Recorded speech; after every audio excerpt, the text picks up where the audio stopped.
Okay, let me get Professor in. Professor, it's a very interesting survey done by Vicky Pinkerton. Over the last 3 years, they are saying there are 5 key risks that affect corporate India. Top of them is corruption, bribery and corporate frauds. This is #1 risk. #2 is political and governance instability.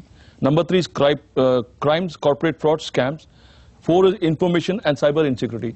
11th and 12th are natural disaster and fire, which was once upon a big risk. So the risk here is known, yet companies take a beating. Why? The reason for this is the kind of dynamism that we see in today in the global environment. A year back we were talking about rising crude oil prices, and for the first time in 5 decades probably you would have seen that the OPEC nations are not deciding the price of crude oil. Someone else, because shale gas was discovered, US is now dictating the terms of crude oil. And probably you have a very different kind of challenge that companies today face, where people have probably gone for hedging or forward contracts, bought crude oil at $120 a barrel price, and today the prices have gone down. So the kind of dynamic nature that's there in the global economy, how businesses are done, is also causing to a great amount this kind of challenge that is arising. In the survey that you said, there's a very important, the top 2 are regulatory risk. Now, I'm not too sure whether any company covers for regulatory risk. And the insurance manager? Yeah.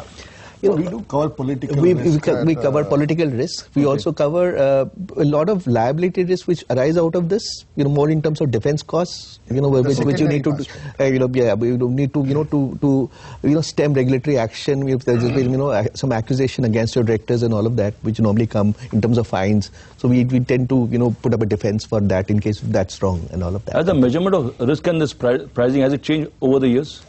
I think yes, it has changed definitely over the years. The aspect of exposure and the interconnectedness of risk has come in very, very strongly in your measurement of risk. Exactly, as I talked about suppliers risk, customers risk, all of these business interruption risk have morphed into contingent business interruption, and then you have all these kinds of liability risks which we talked about, which are coming in along with things like cyber threat, coming in, and newer kinds of risks which could have long tail exposures for the clients. Those have meant that we are now looking at risk in a very, very different manner than the way we used to look at it, even say 15 years earlier in India. But at the cost of repetition, I would like to say that I yet feel that more awareness should be created, because industry yet does not know, at least the Indian industry, doing global business, except for a few groups like ours, they really don't know the type of huge exposures they are facing.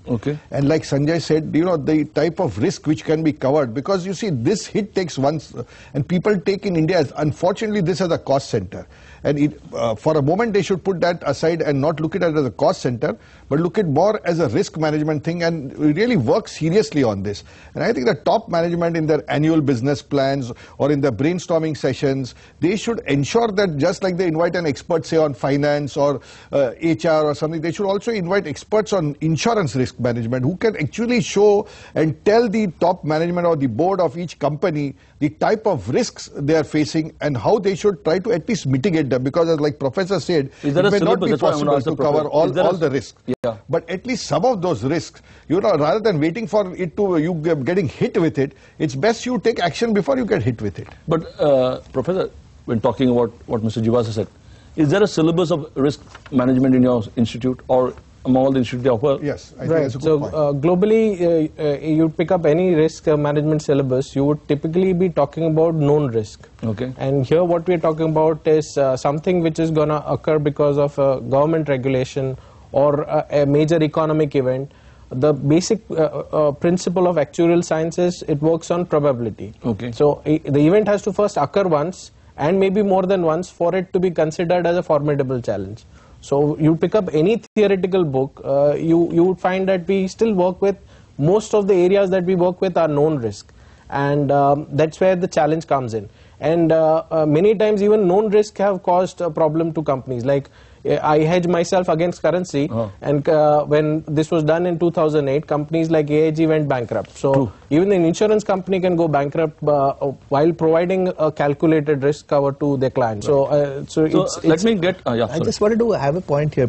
Word education is all pervasive now on risk. Actually, even within corporates, and let's say using corporates, and very good consultants, we need to flow down this whole understanding of risk management down to the last level.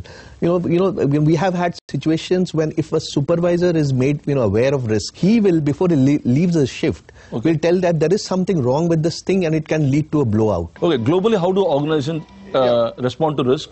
Have you come across organizational policies and structure that have impressed you? Very good question. But before that, just one thing from where Sanjay said. The important thing is, yes, that is the point which he has made. An airline, when it goes down, there is such a hooah made across the globe. But what about road safety? What about railway safety? There are so many millions of people dying on the road. Why is there no risk management being done on that? Why is no risk management done on rail accidents or the normal things where millions of people die across the world and one airline goes down, one aircraft, and there's so much noise made on it or so much attention is focused? We need to think on this. I just wanted to make this point. So any organization that has impressed you abroad, that you want to template those kind of things in India? You see, many of these organizations abroad, the big ones, they have learned from their mistakes. BP, Shell, your telecom companies, they have learned from their mistakes. But again, there, maybe the awareness is much more. The industry is much more professional. There are many people who really make this as a profession. And the regulatory framework is so strong there that there is no other way but to get into this. And apart from that, suppose if there's a people loss, here, for some time there'll be an issue made if some people die.